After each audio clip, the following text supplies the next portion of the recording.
ऐसे ही तो हुआ है कि परीक्षा में अपन पढ़ते गए, वो सब शास्त्र पढ़ते गए, वो अर्थ बताते गए, और वो उनकी और वो उनने बताया था, चल रहा था। परीक्षा में सूत्र किसने नहीं पढ़ा था? क्षयोप संलक्षण योग्यता ही प्रतिनियतमर्थम अवस्थापयति, अथवा जहाँ जहाँ ऐसे बहुत महत्वपूर्ण प्रकरण हैं जिनको किसने नहीं पढ़ा है, सबने पढ़ा है, ख्याल में नहीं ना। लेकिन ना पढ़ने वाले ने ध्यान दिया, ना पढ़ने वाले ने ध्यान दिया, ना किसी ने गलत कहा कि सही कहा, कि कोई बात ही नहीं हुई। यानी कहीं तो उस पर ब्रेक हमें लगाना पड़ेगा। और यहाँ तो आप इस बात के लिए खड़े हैं, है ना। इसलिए इसमें से आपको समझना चाहिए कि वो क्या कह रहे, एकत्व, ममत्व, कर्तृत्व और भोक्तृत्व, ये जो चार चीज़ें हैं, ये बहुत समझना बहुत जरूरी है। इसलिए समय सार के सार में और ग्रंथों में इन पर मैंने बहुत विस्तार से लिखा और बोला है, क्योंकि कर्ता कर्म अधिकार और जीवाजीवाधिकार माने 144 गाथाएं सिर्फ इन पे ही आधारित हैं। जीवाजीवाद की 68 गाथाओं में पर से एकत्व मत तोड़ने की बात है ना। और कर्ता कर्म अधिकार में कर्तृत्व मुक्तित्व तोड़ने की बात है। अच्छा, ये तो इनका सार है, इनको समझे बिना हम नहीं समझ सकते। एक बात ये भी कहने लायक है कि ज्ञान भी एक कार्य है। वो ये नहीं बता पाया कोई, उसमें मैंने बताया था कि इस जगत ज्ञान को कार्य ही नहीं मानता, कुछ करना तो पड़ेगा ना। जान लिया था, जान लिया, तो बार बार कहा था कि जान लिया ये भी तो करना ही है ना। उसके लिए शब्द किया था कि ज्ञान कर लिया, क्योंकि आपको करने की भाषा पसंद है, उसके बिना आपको कर्तापन नहीं दिखता है। ऐसा मैंने स्पष्ट बोला था कि भैया हमने इस बात को ऐसा मत कहो कि मैं समझ गया, ऐसी भाषा बोलो कि मैंने ज्ञान कर लिया, तो तुम्हें करने का संतोष होगा। परीक्षा देना काम है कि नहीं? तो परीक्षा देना तो काम है, और पढ़ाई करना काम नहीं है। पढ़ाई करना, ज्ञान ही करना तो है कि नहीं? पढ़ाई करना भी काम है, तो पढ़ाई करना भी काम है, ज्ञान करना काम नहीं है। यानी कहाँ का न्याय है? यानी हम में कोरे जानने से क्या होगा? कोरे जानने से क्या होगा? मैं कहता हूं कि जानने से ही होगा जो कुछ होगा, और तो पर में तुम कुछ कर ही नहीं सकते। तो तुम जान सकते हो पर को, तो जो असली काम है उसको तो हम काम में ही नहीं गिनते हैं, और जिसमें हम कर ही नहीं सकते उसको ही काम गिनते हैं। तो हमारे अंदर में ये बात हमारे ख्याल में आनी चाहिए ना। ये सब बताई थी उसमें, तो मुद्दे की बात तो नहीं, ये भी नहीं पकड़ी कि ज्ञान भी एक कार्य है। शायद ये नहीं कहा, मुझे पता नहीं, कि जैसे टू डू ये काम है, वैसे ही टू नो ये भी वर्ब है, क्रिया है।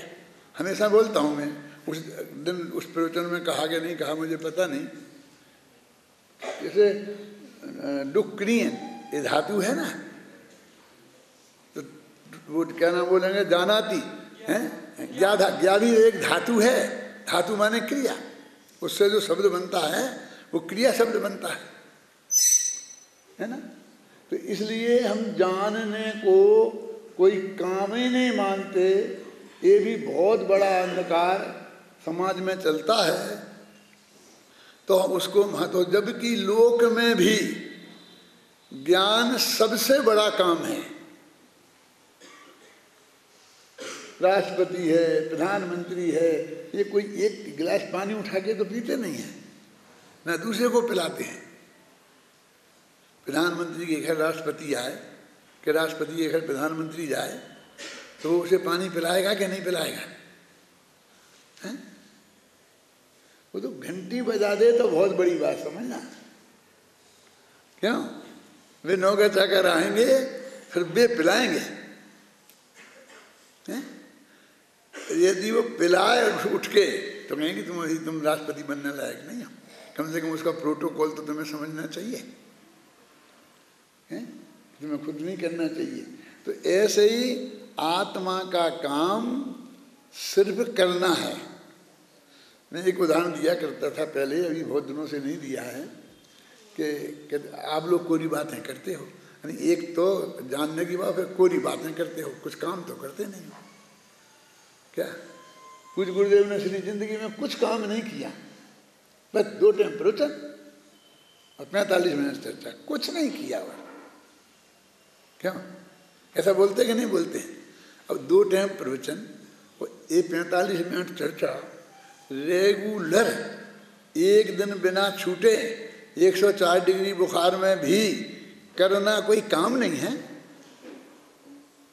क्या बोले? हमारी भाषा ही ऐसी होती है, कुछ नहीं किया उनने काम।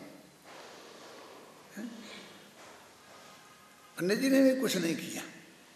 लिखने को थोड़ा बहुत लोग काम मान लेते हैं, लिखने को काम मान लेते हैं क्या? पहले तो ऐसा हुआ था एक दर्जा है कि ये तो थे नहीं टाइप राइटर वगैरह, कंपोज करने की टाइप राइटर भी नहीं था अपने ही ऑफिस में।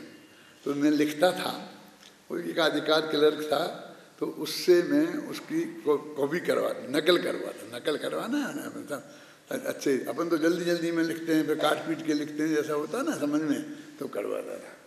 तो धीरे धीरे उसको ये भ्रम हो गया कि लेखक तो मैं हूँ।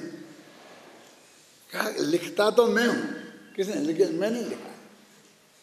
उसने उसकी लेखक की जगह अपना नाम लिख दिया। आप समझते हैं?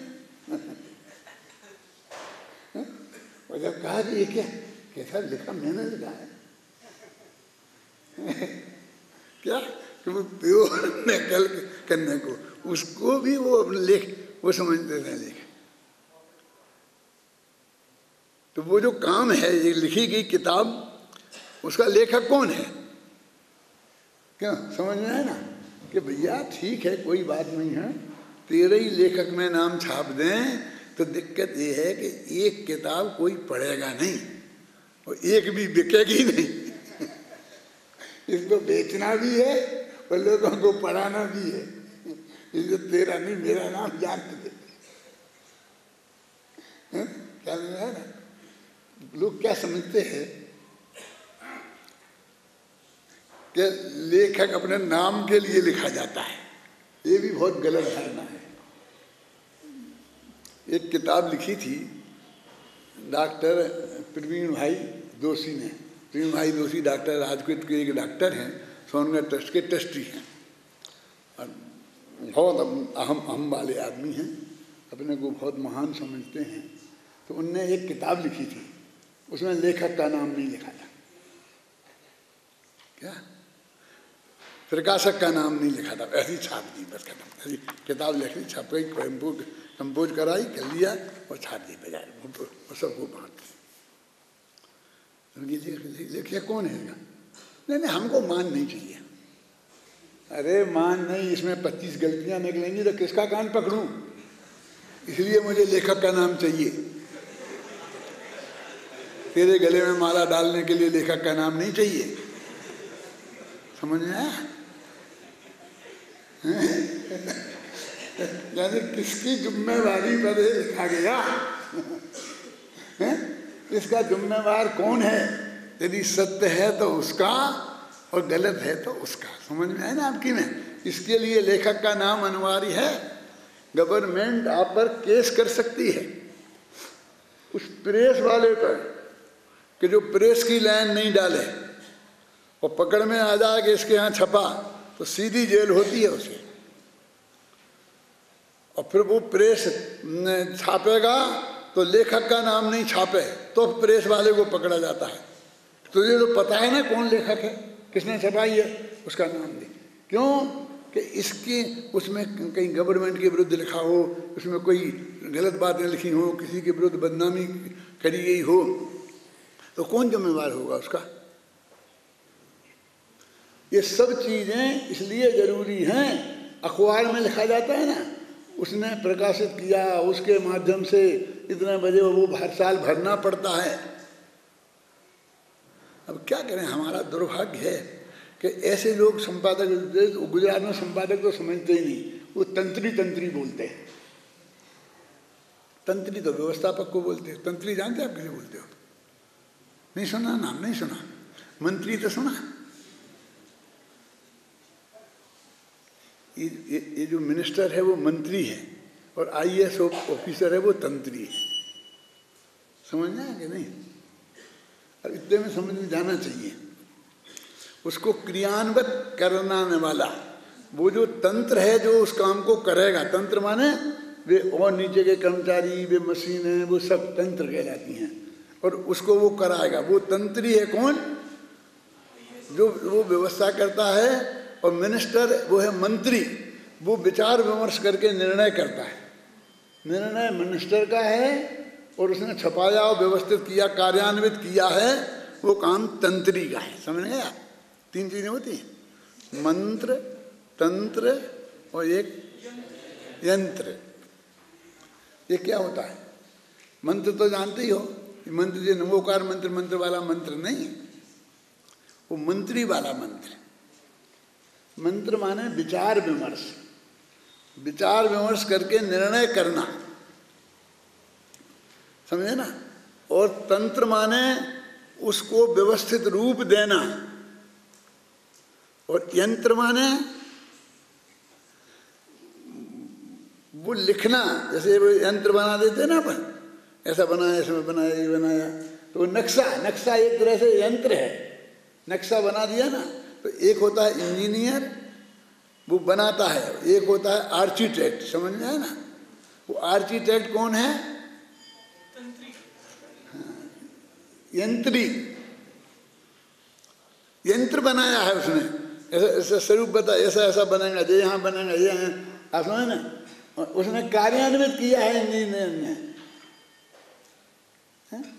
और हमने निर्णय किया है। समझ में आया ना आपके में? ऐसे 3 होते हैं, मंत्र, यंत्र। यंत्र माने जो ये मंदिर में रखे रहते, हम तो इन्हें समझते हैं। ये माने अत्यंत संक्षेप में बहुत बड़ी बात जहाँ लिखी हो, और किसको लिखने वाला जाने कि उसका विशेष, उसके जो विशेषज्ञ हैं वे जाने, और सारी दुनिया नहीं समझे, और ना बात गुप्त रहे, इसके लिए भी। और अभी हमको यहाँ से भेजना है, तो आजकल तो सब चीज़ें चली जाती, पूरी की पूरी किताब 1 मिनट में भेज दो यहाँ से कहीं। पहले ज़माने में नहीं था, भेजा जा सकता था। तो इतने से यंत्र में उन्होंने लिख दिया, और वे उधर उससे पढ़ेंगे तो पूरा उनकी समझ में आ जाए। तत्वासूत्र एक तरह से यंत्र है, मंत्र है। क्यों कि इतना में हमने 6 से 6 पेज है, बस 6 पेज लिखिए। चौल पे भी लिख लेते थे लोग, इतना कर देते थे। माने इतनी बारीक चीज पे है, हम पढ़ सकते हैं, पढ़ लिया तो पूरा तत्वासूत्र राजवार्तिक जितना है में लिखा है वो सब हमारी समझ में आ जाता है, हम समझ जाते हैं उसे।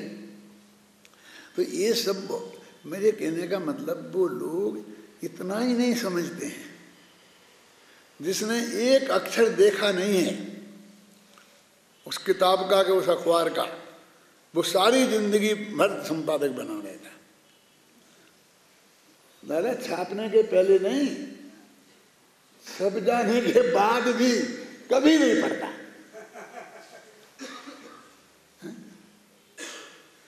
आपको एक बात बताऊं, जब यहाँ पहले मेरे पास आत्म धर्म आया,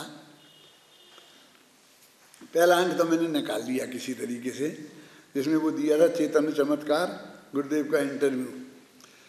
ऐसा कोई अखबार नहीं होगा। जब वे वहाँ से लाया था तो 2200 ग्राहक थे उसके। कितना? 2200। तो मैंने 4000 छापा था। ठीक है, बड़ा पड़ रहेगा, यहाँ हमारा रहेगा, क्या करोगे? मैं कह रहने दो, छपने दो। 4000 छापा। वो इतना लोकप्रिय हुआ कि 3000 रीप्रिंट हुआ दूसरे ही महीने, 7000 छपा। फिर मैंने कभी 2000 नहीं छापा, धड़ा 2-4 महीने में तो 7000 ग्राहक बना दिए उसके। सिर्फ एक चैतन्य चमत्कार इंटरव्यू के बल पे।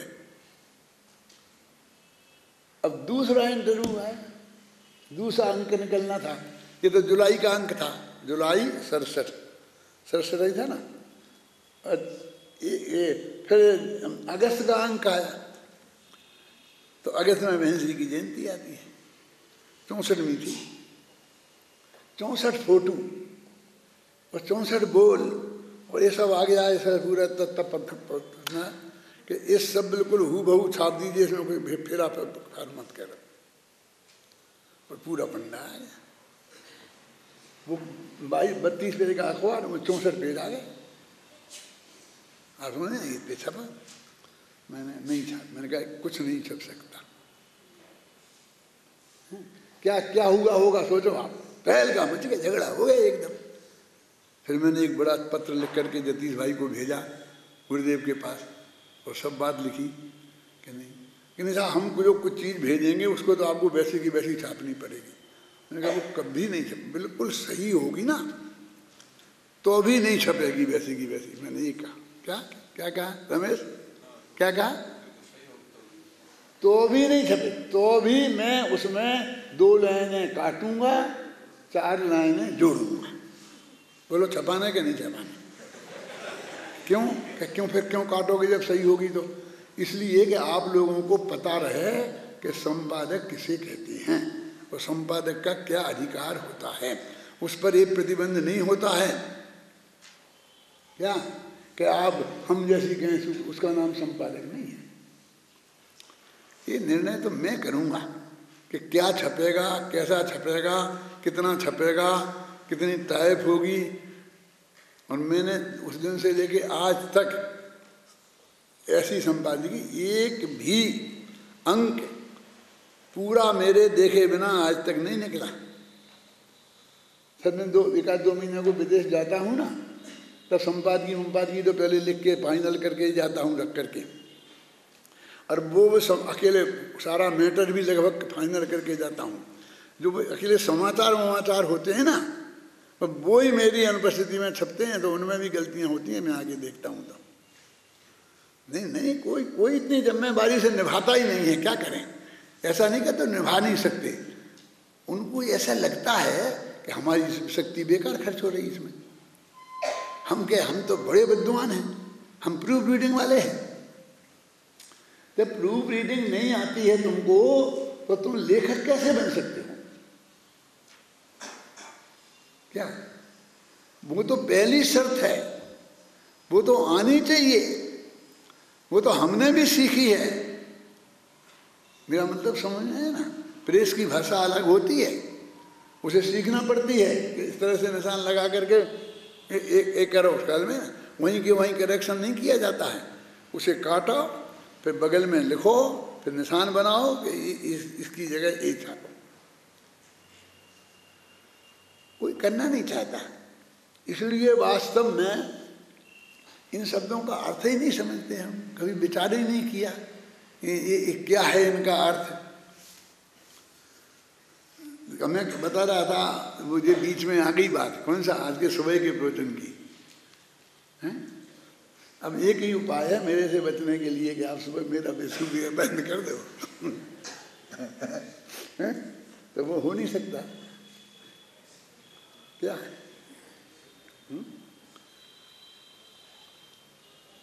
थोड़ी सतर्कता आप सब लोगों में बढ़ना चाहिए, इसके लिए कहता हूँ, है ना। मुझे कुछ पता नहीं है कि किसने बोला, किसने करेक्शन किया, ना उसका नाम तुम बता दोगी तो भी मैं भाई शक्ल नहीं जानता हूँ, कहाँ का कुछ नहीं जानता हूँ। मतलब इस मामले में सबसे बड़ा अज्ञानी हूँ, इसलिए आप उसकी चिंता करने की बिल्कुल ज़रूरत नहीं है। ख्याल में आई ना? तो बात समझ लो और उसको अपना लो, बस खत्म। अब अपन इस पर चलते हैं। वो था ना, कुंडला सोने की भांति, जिस प्रकार जो पीतत्वादि गुण और कुंडलादि पर्याय, देखो पीतत्वादि गुण कहा वो तो ठीक है, अब जैसे आत्मा में लगा तो ज्ञान गुण तो ठीक है, फिर उसकी मति ज्ञान आदि पर्याय नहीं लिखा। उद्गल की मैं क्या कहना चाहता हूँ, देखो इसमें पीतत्वाद, पीत मन पीला नीला काला, ये रंग है ना, वास्तव में तो रंग गुण है। पीला तो पर्याय ही है, लेकिन पीतत्वादि माने वो रंग, रंग को गुण बताया शांति जी। और कुंडलादि पर्याय वही असमान जाति द्रव्य पर्याय, सामान्य जाति द्रव्य पर्याय ली, उसको ही पकड़ा। पर्याय तो 4 प्रकार की बताई थी। उदाहरण में भी कौन सी प्रक्रिया, द्रव्य पर्याय को पकड़ा, और वो भी अनेक द्रव्यों की मिली हुई जो पर्याय है, जो कुंडलादि पर्याय है। कुंडल काय का नाम है? सोने का नाम कुंडल नहीं है, पीले रंग का नाम कुंडल नहीं है। कुंडल उस आकार का नाम है। कौन? जो सोना और पीला रंग जिस आकार में है वो, इसलिए उसको जब बोलते हैं तो व्यंजन पर्याय कहते हैं ना उसे, द्रव्य पर्याय को, तो उसको प्रदेशत्व गुण के विकार की बात करते हैं, क्योंकि प्रदेशत्व गुण की मुख्यता है उसमें, माने आकार की मुख्यता है। पर्याय कौन सी पकड़ी? वो आकार वाली पर्याय पकड़ी। यदि वो आकार मिटा दिया जाएगा तो कोई महिला फिर पहनेगी नहीं उसे। सोना तो है, पीला भी है, गुण और द्रव्य तो 2 ही मौजूद हैं, लेकिन वो तो उस पर्याय पर मोहित थी। कौन सी? जो भी हार वगैरह उसने बनाया था, जो पहनती थी, अब उसे हमने बना करके और एक ऐसा वो बना दी, डली बना दी सोने की, बिल्कुल प्योर सोने की डली बना दी, और बना करके एक लटका दी, एक डोरा में पो के लटका दो, पहनो। कौन माँ बहन पहनेगी? बोलो। ये तो सब पज्जे मूड़ा है। पर्याय माने वो आकार विशेष जो है ना, वे तो उस पर लट्टू होती है। आप जानते हैं, एक दफे वो हमारा सोना सुनार के यहाँ जाए और उसकी दूसरी चीज बन के आए क्या, तो उसमें 10% गायब कर देता है वो। मैं तो सुनी सुनाई बात कह रहा हूँ, आपको अनुभव होगा कितने % गायब करता है। 2-3 दफे गई, समझ लो खत्म हो जाता है मामला। लेकिन फिर भी वो सुनार के यहाँ जाता है, फिर पलट पलट के कई वो चीजें बनती हैं। सोना तो सब में है, तो सोना पहनना है तो सोना पहन, जितना पहनना हो तेरे को। नहीं, इस हार से तो मैं बहुत ऊब गई हूँ, अब दूसरे तीसरे दफे में मिलाओ तो कितनी नुकसानदायक है। समझ में आया ना आपकी में? ये सब जानते हुए भी बराबर पलटा पलटी होती रहती है। इसे बोलते हैं वो उस पर्याय में मूढ़ शब्द मत बोलो। क्या बोलोगे? पर्याय में मुग्ध है, ये ज्यादा अच्छा शब्द है। मुग्ध माने होता है मोहित। मोहित माने ये बस वो बहुत अच्छी लगती है मुझे, ऐसा इसको मुग्ध बोलते हैं। और मूढ़ उसे बोलते हैं कि ये मेरी है। समझ में? उसका जो ममत्व है, एकत्व है, वो पर्याय में है, सोने द्रव्य में नहीं है। क्या करना है सोने में बैठा होगा जिसका, वो सोना ससुर संभालेगा क्या? कितना कौन सा कलर है वो देखेगा, उसे तो कुछ पर्याय में चाहिए वो। इसीलिए पज्जे मूढ़ा बोला है कि वो द्रव्य पे ध्यान नहीं देता, गुणों पे ध्यान नहीं देता। और जो पर्याय में भी कौन?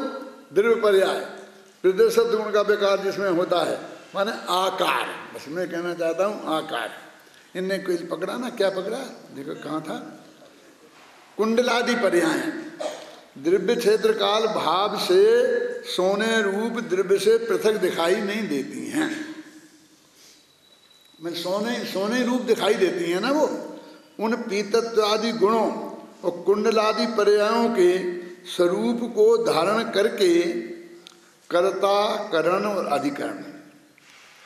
एक करण और अधिकरण, ये वैसे तो एक तृतीया विभक्ति लगती, एक में सप्तमी लगती है और काफ़ी दूर है।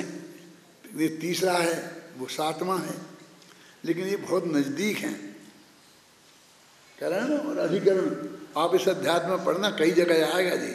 संप्रदान छोड़ दिया, अपादान छोड़ दिया, है संबंध छोड़ दिया। संबंध को तो बुरी तरह निषेध कर देते हैं, कारक ही नहीं है। और अधिकरण, करण और अधिकरण माने करना, करना और जिसके आधार से करना, इन दोनों को लिया। करण और अधिकरण कहाँ जगह है? उन पीतत्यादि गुणों के कुंडल आदि पर्यायों के स्वरूप को धारण करके कर्ता, करण और अधिकरण रूप से प्रवर्तमान सोने के अस्तित्व से उत्पन्न पीतत्वादि गुण और कुंडलादि पर्यायों से जो सोने का अस्तित्व है वह सोने का स्वभाव है। माने वो कहता है कि हम सोना है और पीला उसमें गुण है।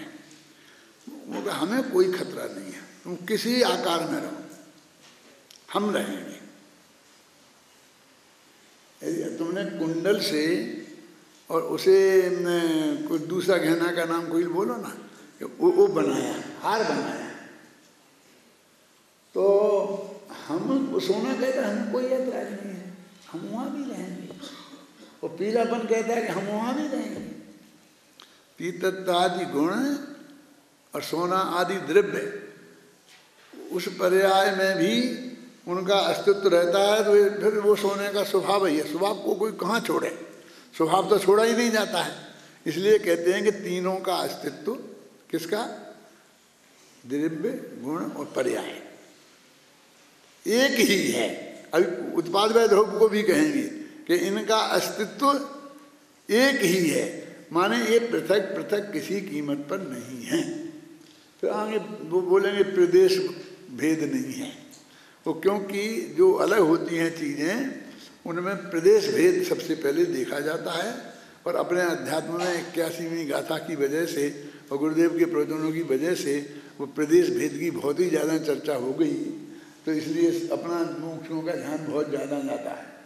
क्या कि इनमें प्रदेश भेद नहीं है, इसलिए ये तीनों एक ही है। एक ही माने तीनों का अस्तित्व एक है, और जिनका अस्तित्व एक होगा वे एक होंगे, बस इसी बात है। देखो अस्तित्व सोने का स्वभाव है। अब जब अस्तित्व को स्वभाव सिद्ध करते हैं ना शांति जी, और उसे अभिन्न सिद्ध करते हैं,